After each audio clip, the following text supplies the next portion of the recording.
Dobar dan, evo da vam pokažem jedan ormar ili orman koji se nalazi u kabinetu biologije sa 90% dečjih radova i da vam pokažem šta svega ima u njemu, šta sadrži i ono što mi je dobro koristi u nastavnoj praksi. Evo model srca, tu se nalaze insektarijumi, nalazi se model kože na sunđeru,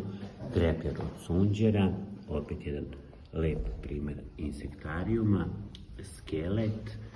ovdje imamo različite vrste školjki koje su deca donosila, modele koji su pravili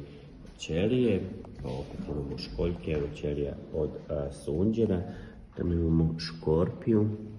model noge od gipsa, a u ovom gornjem dijelu znači imamo, to su uvećanje za, kako da kažem, mogu slobodno za različite vrste mikroskopa, zavisno od toga šta posmatramo. Deca su pravila modele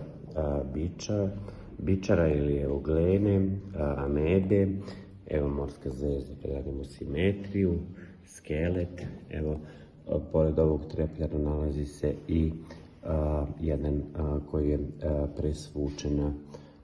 tarantula, odnosno ta preslaka, lupa i naši čuveni baloni koji su onako postali prepoznatljivi